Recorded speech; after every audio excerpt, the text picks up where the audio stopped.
All right, guys, a lot of you asked my opinion on what happened over the weekend in Boston. And I apologize. We had a little bit of a family emergency, so I'm on today. So let's start with this. First of all, I can't imagine, I really cannot imagine being chased by somebody with a knife. This knife-wielding lunatic. But by the grace of God, some competent police officer acted accordingly, and he potentially saved multiple lives or saved people from being seriously hurt. Now, I would think that our leadership here in Boston, they would at least commend the heroism of the officer and condemn the criminal.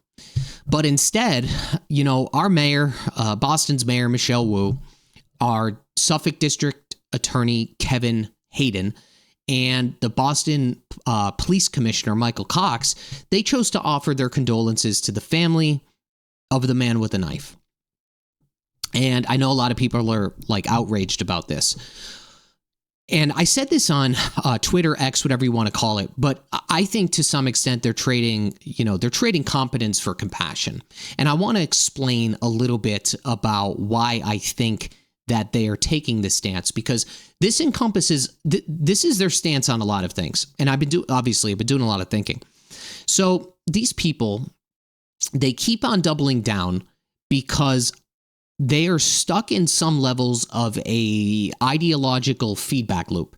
And this is where these politicians and their supporters continually reinforce the same beliefs and policies, and then they will double down on those same beliefs and policies when tragedies occur or when anything realistically happens. It's a failsafe.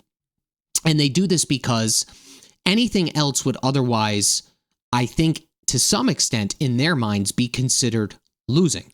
So they will, again, continue to double down, regardless of what, let's say, the minority or majority of people think, right? What people think about what they're doing. And this is not an isolated reaction. You could really see this across the country on both sides of the aisle. I don't think there's realistically right and wrong. I think it depends on who you're talking to. I personally don't think this is right. But here's the thing. What happens is, if you don't respect any other alternatives, ideas, or beliefs, or I should say, you basically become convinced that what you believe is 100% correct, and there's no alternatives. And when there's no alternatives and you think somebody's ignorant, what you do is you lack critical thinking. And critical thinking could result in pragmatic solutions, and pragmatic solutions could put you and the public that trusts in you in a better space. So, my instinct would have been to commend the person that risked his life in the face of potential terror and saved innocent people, right? People could have gotten really hurt here. And instead, they centered the conversation around the attacker and their families. And that's what a lot of people here are either confused or upset about. And here's the thing. You could really reverse this script. You could take the same empathetic mindset where someone might say, well, this person was a victim of the system, society, whatever it may be, and use that sympathy to sort of cauterize or believe in their actions. But on the flip side, there's also a probability that this type of sympathy could make major cities more dangerous, less safe, and hostile to law enforcement due to, let's say, soft on crime policies. So you really have to sit down and you really have to think to yourself, at least I would have thought to myself, what type of message this sends to the public. And the crazy thing is, they all said almost verbatim the same exact thing. It was almost systematic. It was very, very strange to see. So what I think should have been said is that Boston has a zero tolerance for violence, but their statements subtly undermined the legitimacy of the officers' actions. And I feel like these people believe the criminals are the true victims. And as I said earlier, this just reflects on what I said earlier. These people are the victims of either unfair society, racism, capitalism, whatever it may be. But again, my stance on this is that the softer you are on crime, the harder the crimes will become. And a really good example of this is when you look at cities with, let's say, softer on crime policies, their crime statistically went up. And again, I did a lot of research on this. If you look at cities like Chicago, New York, San Francisco, and LA, they are all grappling with surges in crime after adopting progressive policies that reduce bail, decriminalize offenses, and to some extent, probably discourage proactive policing. So, for example, Chicago's murders, they went up about 62% in 2 years after, again, they went soft on bail and policing. And those incidents went up from 492 to 797. Now, obviously, that's not a coincidence. And then in San Francisco, larceny was up by 13% after what they call Prop 47 was adopted, and that went up from 47,000 to 54,000 instances in 2 years. New York, they had something where they were 45% of the people that they let out on bail got arrested for new crimes after they had some reform in 2020.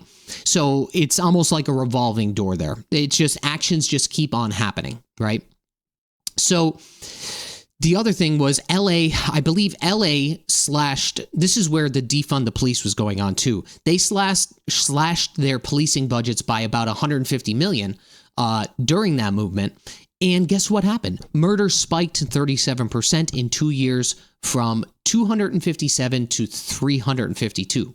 So again, I mean, you do the math here. You do the math. It boils down to when a criminal sees a system that is more sympathetic to them than to their victims.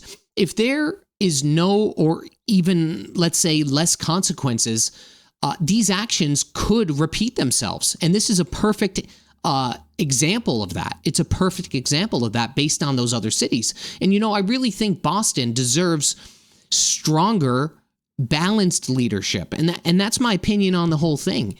It's really crazy to see these things in one hand, but on the other hand, it's not, because they're not doing, meaning what's happening here in our leadership is not doing anything otherwise what they're programmed to do, right? This is not and shouldn't be a surprise to anybody that lives here. It's no surprise, I think, to anybody that lives here. And again, it just is dependent on your perspective on these things. And I personally think that this police officer, I don't think he's been named yet. Maybe he has. Again, I've been dealing with some things, but I really think this police officer deserves a little bit more respect. And I'm really interested to see what happens in this, if there's like some levels of litigation, or if this gets like crazy blown out of proportion and this guy's put in the hot seat. I would feel really sorry for this guy. But overall, this is not an uncommon occurrence or isolated to how these people think and feel in Boston or just in Massachusetts in general. This is like following the status quo. I don't think it's right. And again, they're entitled to their opinion. I'm entitled to mine as well. I don't think it's right. And I think that in terms of the majority, I think a good majority of people were a little bit disappointed with the way that they handled it, their demeanor, and so on and so forth. I was very surprised. I was surprised when I saw it, but then I thought to myself, this is not surprising. But yeah, you know, I really feel bad for the officer. I feel bad for the people that were in that Chick-fil-A and the potential victims. It's really crazy. It's one of those circumstances where, you know, if you get in a car accident or something like that, or you're in a bad accident, you become more cautious of when you're driving. And it's easy for people on the outside looking in to let's say, not necessarily write off the way that it was handled, but to some extent it is. And unless those people are in those same circumstances, the fact of the matter is, like, you don't know what it's like.